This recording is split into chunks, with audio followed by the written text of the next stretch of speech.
Hello नमस्कार दोस्तों, स्वागत है आपके अपने YouTube चैनल पर। तो दोस्तों आज हम वैदिक संस्कृति से जितने भी क्वेश्चन बनेंगे उन सभी क्वेश्चनों को हम इस वीडियो में डिस्कस करने वाले हैं, जो कि सभी प्रश्न बहुत ही ज़्यादा इंपॉर्टेंट हैं और किसी न किसी परीक्षा में ये सारे प्रश्न पूछे गए हैं। तो आप लोगों से मेरा रिक्वेस्ट है कि आप लोग इस वीडियो को पूरा ज़रूर देखना। तो आइए हम इस वीडियो को स्टार्ट करते हैं। तो सबसे पहले जान लेते हैं कि वैदिक संस्कृति का काल कब से कब तक माना जाता है। तो जो वैदिक संस्कृति का काल माना गया है वो 1500 ईसा पूर्व से 1000 ईसा पूर्व के मध्य माना गया है।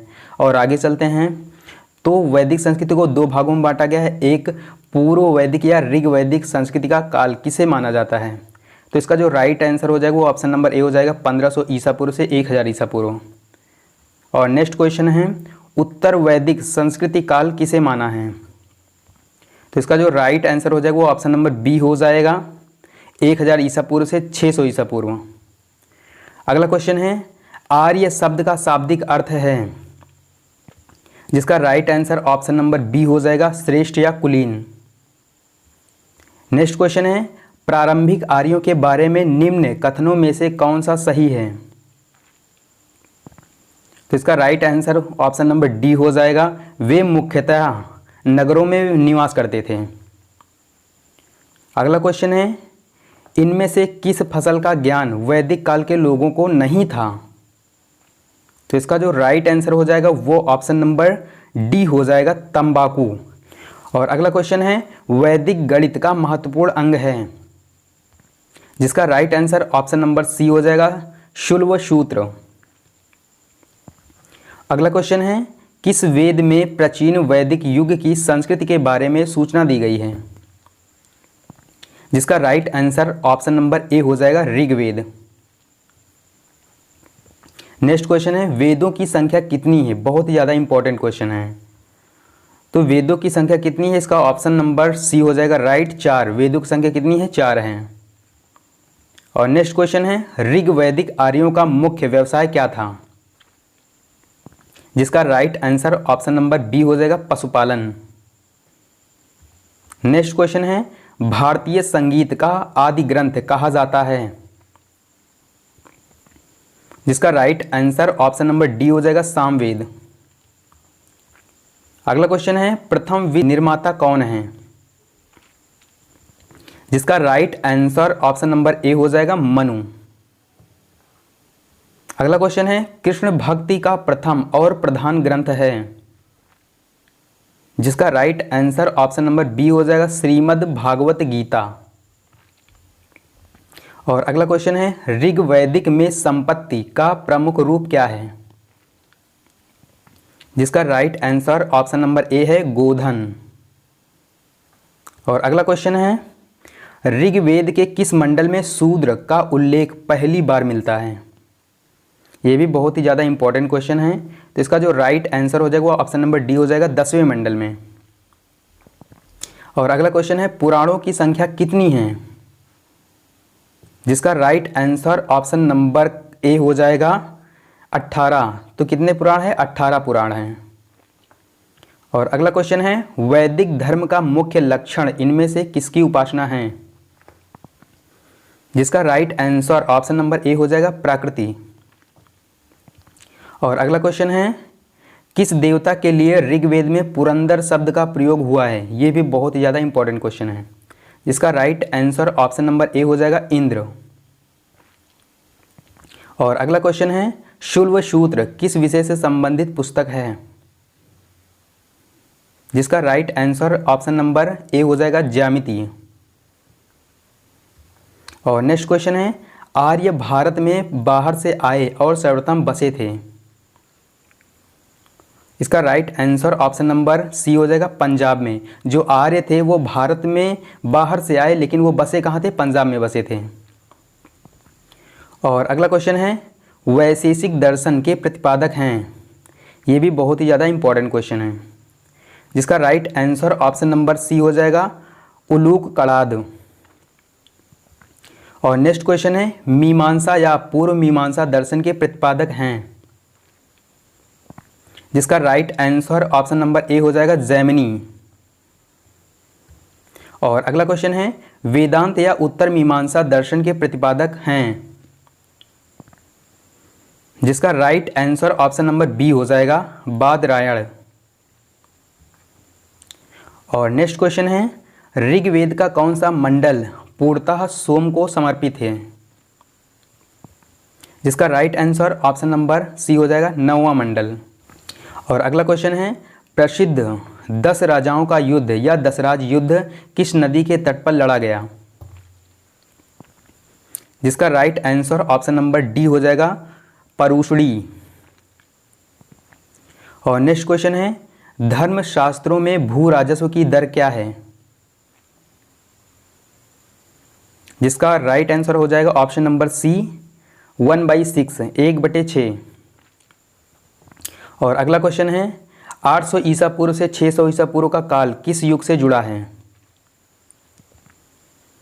जिसका right answer option number A हो जाएगा ब्राह्मण युग।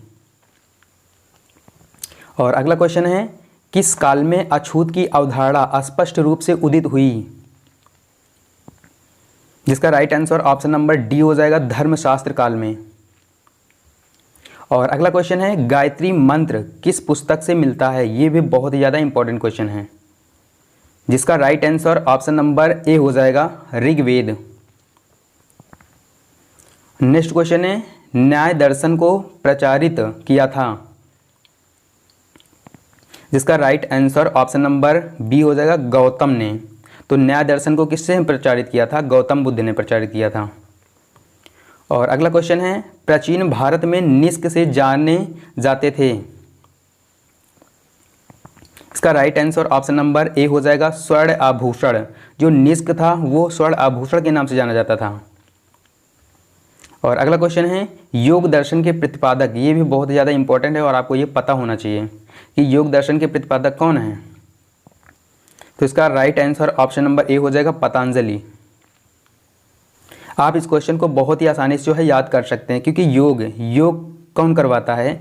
पतंजलि यानी कि बाबा रामदेव कराते हैं, इसलिए योग दर्शन के प्रतिपादक कौन हो जाएगा? पतंजलि हो जाएंगे। आप ऐसे इसको याद कर सकते हो। और नेक्स्ट क्वेश्चन है, उपनिषद पुस्तकें हैं? जिसका right answer option number D हो जाएगा दर्शन पर। और अगला क्वेश्चन है, आरंभिक वैदिक साहित्य में सर्वाधिक वर्णित नदी है? जिसका right answer option number A हो जाएगा सिंधु नदी। और अगला क्वेश्चन है, उपनिषद काल के राजा अश्वपति शासक थे? जिसका right answer option number B हो जाएगा केकई। और अगला क्वेश्चन है, वैदिक नदी जो कहाँ पे पड़ता है? काबुल में, का स्थान कहाँ निर्धारित होना चाहिए? इसका right answer option number A हो जाएगा अफगानिस्तान। और नेक्स्ट क्वेश्चन है, कपिल मुनि द्वारा प्रतिपादित दार्शनिक प्रणाली है? इसका right answer option number B हो जाएगा सांख्य दर्शन। और अगला क्वेश्चन है, भारत के किस स्थल की खुदाई से लौह धातु के प्रचलन के प्राचीनतम प्रमाण मिले हैं? इसका right answer option number B है अतरंजी खेड़ा। और अगला क्वेश्चन है, निम्नलिखित में किसका संकलन ऋग्वेद पर आधारित है? इसका right answer option number B हो जाएगा सामवेद। और अगला क्वेश्चन है, निम्नलिखित में से कौन प्रस्थान त्रयी में शामिल नहीं है? इसका right answer option number A हो जाएगा भागवत। और अगला क्वेश्चन है, कर्म का सिद्धांत संबंधित है? इसका right answer option number B हो जाएगा मीमांसा से। जो कर्म का सिद्धांत है वो मीमांसा दर्शन से संबंधित है। और अगला क्वेश्चन है, चरक संहिता नामक पुस्तक किस विषय से संबंधित है? इसका right answer option number C हो जाएगा चिकित्सा। और अगला क्वेश्चन है, यज्ञ संबंधी विधि विधानों का पता चलता है? इसका right answer option number D हो जाएगा यजुर्वेद से। और अगला क्वेश्चन है, वैदिक युगीन सभा, इसके सारे ऑप्शन दिए गए हैं और इसके ऑप्शन में से जो राइट आंसर हो जाएगा वो ऑप्शन नंबर सी हो जाएगा मंत्री परिषद। जो वैदिक युगीन सभ्यता थी उसमें क्या थी? मंत्री परिषद थी। और अगला क्वेश्चन है, वैदिक युग में प्रचलित लोकप्रिय शासन प्रणाली थी? इसका right answer option number C हो जाएगा गणतंत्र। और अगला क्वेश्चन है सबसे प्राचीन वेद कौन सा है। बहुत ही ज़्यादा इंपॉर्टेंट क्वेश्चन है, आप लोग इस क्वेश्चन को जरूर याद कर लीजिएगा। इसका right answer option number A हो जाएगा ऋग्वेद। ये कौन सा वेद माना जाता है, सबसे प्राचीन वेद माना जाता है ऋग्वेद। और अगला क्वेश्चन है निम्नलिखित में से कौन भारतीय दर्शन की आरंभिक विचारधारा है, जिसका right answer option number A हो जाएगा सांख्य दर्शन। और अगला क्वेश्चन है किस वेद में जादुई माया और वशीकरण का वर्णन है। इसका right answer option number D हो जाएगा अथर्ववेद। अथर्ववेद में क्या है, जादुई माया और वशीकरण का वर्णन किया गया है। और अगला क्वेश्चन है आर्य शब्द इंगित करता है, तो इसका जो राइट ऑप्शन हो जाएगा वो ऑप्शन नंबर डी हो जाएगा श्रेष्ठ वंश को। और अगला क्वेश्चन है ऋग्वेद में कुल कितने मंडल हैं। ये भी बहुत ज़्यादा इंपॉर्टेंट है, आपको ये तो पता ही होना चाहिए कि ऋग्वेद में कुल कितने मंडल हैं। तो इसका जो राइट आंसर हो जाएगा वो ऑप्शन नंबर डी हो जाएगा 10 मंडल। ऋग्वेद में कितने मंडल है, कुल 10 मंडल हैं। और अगला क्वेश्चन है आर्य भारत में कहाँ से आए थे। इसका राइट आंसर हो जाएगा ऑप्शन नंबर बी मध्य एशिया। जो आर्य भारत में आए थे वो मध्य एशिया से आए थे। और अगला क्वेश्चन है कौन सा वेद अंशतः गद्य रूप में भी रचित है। इसका जो राइट ऑप्शन हो जाएगा वो ऑप्शन नंबर बी हो जाएगा यजुर्वेद। और अगला क्वेश्चन है सभा और समिति प्रजापति की 2 पुत्रियां थी का उल्लेख किस वेद में मिलता है। इसका राइट आंसर हो जाएगा ऑप्शन नंबर डी अथर्ववेद में। और नेक्स्ट क्वेश्चन है ऋग्वैदिक युग की प्राचीनतम संस्था कौन सी थी। जिसका राइट आंसर हो जाएगा ऑप्शन नंबर सी विदथ। और नेक्स्ट क्वेश्चन है ब्राह्मण ग्रंथों में सर्वाधिक प्राचीन कौन है। जिसका राइट आंसर हो जाएगा option number B Shatapatha Brahmana. और अगला क्वेश्चन है गौत्र व्यवस्था प्रचलन में कब आई। इसका राइट आंसर हो जाएगा ऑप्शन नंबर बी उत्तर वैदिक काल में। और नेक्स्ट क्वेश्चन है वैदिक युग में यव कहा जाता था। जिसका राइट आंसर हो जाएगा ऑप्शन नंबर बी जौ। तो वैदिक युग में यव किसको कहा जाता था, जौ को कहा जाता था, याद रखना आप लोग। और नेक्स्ट क्वेश्चन है व्रीहि शब्द किसके लिए प्रयुक्त हुआ है। जिसका राइट आंसर हो जाएगा ऑप्शन नंबर ए चावल। जो व्रीहि शब्द है वो चावल के लिए प्रयुक्त किया गया है। और अगला क्वेश्चन है अथर्व का अर्थ क्या है। जिसका right answer option number A हो जाएगा पवित्र जादू। तो अथर्व का अर्थ क्या है, पवित्र जादू है। और नेक्स्ट क्वेश्चन है प्राचीनतम व्याकरण अष्टाध्यायी के रचनाकार कौन है। ये भी है बहुत ज़्यादा इंपॉर्टेंट क्वेश्चन है, आपको पता ही होना चाहिए। तो अष्टाध्यायी के रचनाकार कौन है, पाणिनि है। इसका ऑप्शन नंबर डी राइट हो जाएगा। और नेक्स्ट क्वेश्चन है निम्न में से कौन सी स्मृति प्राचीनतम है। जिसका राइट आंसर हो जाएगा ऑप्शन नंबर ए मनुस्मृति। ये स्मृति कैसी मानी जाती है, ये प्राचीनतम स्मृति मानी जाती है मनुस्मृति। और अगला क्वेश्चन है आदि काव्य की संज्ञा किसे दी जाती है। इसका राइट आंसर हो जाएगा ऑप्शन नंबर ए रामायण। और नेक्स्ट क्वेश्चन है प्राचीनतम पुराण है। इसका right answer option number A हो जाएगा मत्स्य पुराण। तो मत्स्य पुराण कैसा पुराण है, प्राचीनतम पुराण माना गया है इसे। और अगला क्वेश्चन है ऋग्वेद में सबसे पवित्र नदी किसे माना गया है। जिसका राइट आंसर हो जाएगा ऑप्शन नंबर बी सरस्वती नदी। और अगला क्वेश्चन है वैदिक समाज की आधारभूत इकाई थी। इसका right answer option number A हो जाएगा कुल या कुटुंब। और अगला क्वेश्चन है ऋग्वैदिक काल के उस सबसे प्रधान देवता की पहचान करें जिसकी स्तुति में 250 सूक्तों की रचना की गई थी। तो इसका राइट आंसर हो जाएगा ऑप्शन नंबर ए इंद्र। और नेक्स्ट क्वेश्चन है किस रचना में नारी को सुरा और पासा के साथ 3 प्रमुख बुराइयों में शामिल किया गया है। तो इसका राइट आंसर हो जाएगा ऑप्शन नंबर ए मैत्रायणी संहिता। और नेक्स्ट क्वेश्चन है उत्तर वैदिक काल में किस देवता को सर्वोच्च स्थान प्राप्त था। इसका जो ऑप्शन नंबर ए हो जाएगा वो राइट हो जाएगा प्रजापति। और नेक्स्ट क्वेश्चन है संस्कारों की कुल संख्या कितनी है। इसका जो राइट आंसर हो जाएगा वो ऑप्शन नंबर सी हो जाएगा 16। तो संस्कारों की कुल संख्या कितनी है, 16 है। और अगला क्वेश्चन है 3 ऋण में शामिल नहीं है। इसका जो राइट आंसर हो जाएगा ऑप्शन नंबर डी हो जाएगा, मातृ ऋण। और अगला क्वेश्चन है, प्राचीनतम विवाह संस्कार का वर्णन करने वाला विवाह सूक्त किसमें पाया जाता है? ये भी क्वेश्चन इंपॉर्टेंट है, तो इसका राइट आंसर हो जाएगा ऑप्शन नंबर ए, ऋग्वेद। और नेक्स्ट क्वेश्चन है, ऋग्वेद में अघन्य या वध योग्य नहीं शब्द का प्रयोग किसके लिए किया गया था? तो इसका जो राइट ऑप्शन हो जाएगा वो ऑप्शन नंबर बी हो जाएगा, गाय। और अगला क्वेश्चन है, निम्नलिखित में से कौन मूलतः जल या समुद्र का देवता था?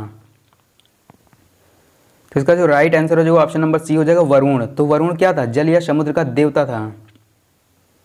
और अगला क्वेश्चन है, मनुस्मृति मुख्यतः संबंधित है। इसका right answer option number A हो जाएगा, समाज व्यवस्था से। और अगला क्वेश्चन है, गायत्री मंत्र की रचना किसने की थी? ये भी बहुत ज़्यादा इंपॉर्टेंट है कि गायत्री मंत्र की रचना किसने की थी। तो इसका जो राइट आंसर हो जाएगा ऑप्शन नंबर बी हो जाएगा, विश्वामित्र। और नेक्स्ट क्वेश्चन है, अवेस्ता और ऋग्वेद में समानता है, अवेस्ता किस क्षेत्र से संबंधित है? जिसका right answer option number B हो जाएगा, ईरान से। और नेक्स्ट क्वेश्चन है, ऋग्वेद में किन नदियों का उल्लेख अफगानिस्तान के साथ आर्यों के संबंध का सूचक है? जिसका right answer option number C हो जाएगा, कुभाक्रमु। और अगला क्वेश्चन है, ऋग्वेद में कुल कितने सूक्त हैं? ये क्वेश्चन भी आप लोग को जरूर पता होना चाहिए। और इसका राइट आंसर हो जाएगा वो ऑप्शन नंबर सी हो जाएगा, 1028। और अगला क्वेश्चन है, पूर्व वैदिक आर्यों का धर्म क्या था? जिसका right answer option number C हो जाएगा, प्रकृति पूजा और यज्ञ। और अगला क्वेश्चन है, निम्नलिखित में से किसे भारतीय परमाणुवाद का जनक कहा जाता है? जिसका right answer option number C हो जाएगा, महर्षि कणाद। महर्षि कणाद को क्या कहा जाता है? भारतीय परमाणुवाद का जनक कहा जाता है। और अगला क्वेश्चन है, शतपथ ब्राह्मण से संबंधित राजा विदेद्य माधव से संबंधित ऋषि थे। इसका जो राइट आंसर हो जाएगा वो ऑप्शन नंबर डी हो जाएगा, ऋषि गौतम रहुगढ़। और अगला क्वेश्चन है, ऋग्वेद के 10वें मंडल में निम्नलिखित में से कौन सा स्रोत विवाह समारोहों पर प्रकाश डालता है? इसका जो राइट आंसर हो जाएगा ऑप्शन नंबर ए हो जाएगा, सूर्या सूक्त। और अगला क्वेश्चन है, निम्न में से किस ग्रंथ को सतसहस्त्री संहिता के नाम से भी जाना जाता है? तो इसका जो राइट आंसर हो जाएगा ऑप्शन नंबर बी हो जाएगा, महाभारत। महाभारत को किस नाम से जाना जाता है? सतसहस्त्री संहिता के नाम से भी जाना जाता है। और अगला क्वेश्चन है, उत्तर वैदिक काल के वेद विरोधी और ब्राह्मण विरोधी धार्मिक अध्यापकों को किस नाम से जाना जाता था? इसका जो राइट आंसर हो जाएगा ऑप्शन नंबर बी हो जाएगा, श्रमण। और नेक्स्ट क्वेश्चन है, निम्न में से उत्तर वैदिक काल में लिखे गए ग्रंथों का सही क्रम कौन सा है? तो इस क्वेश्चन का राइट आंसर हो जाएगा ऑप्शन नंबर ए, वेद, ब्राह्मण, आरण्यक और उपनिषद, ये सही क्रम है। और अगला क्वेश्चन है, अध्यात्म विज्ञान के विषय में नचिकेता और यम का संवाद किस उपनिषद में प्राप्त होता है? और इसका जो राइट ऑप्शन हो जाएगा वो ऑप्शन नंबर सी हो जाएगा, कठोपनिषद में। तो ये सारे हमारे वैदिक संस्कृति के क्वेश्चन थे। जितने भी क्वेश्चन बन रहे थे वो सारे क्वेश्चन मैंने आपको बना के जो है तैयार कर दिया है। तो आप लोग इन क्वेश्चनों को अच्छे से तैयार कर लीजिएगा। मैं वादा करता हूं कि आप लोगों के पेपर में वैदिक संस्कृति से इससे हटके क्वेश्चन कभी नहीं पूछा जाएगा। तो आप लोग इन सभी क्वेश्चनों को अच्छे से तैयार कर लीजिएगा। और यदि आप लोगों को यह वीडियो पसंद आई है तो वीडियो को लाइक, कमेंट, शेयर करना मत भूलना। और हाँ, इस चैनल को भी सब्सक्राइब करना मत भूलना, ताकि मैं जब भी कोई नई वीडियो अपलोड करूँ उस वीडियो का नोटिफिकेशन आपको सबसे पहले मिल जाए। तो इस वीडियो में बस इतना ही, और फिर मिलते हैं किसी नेक्स्ट वीडियो में। तब तक के लिए bye bye, love you, take care.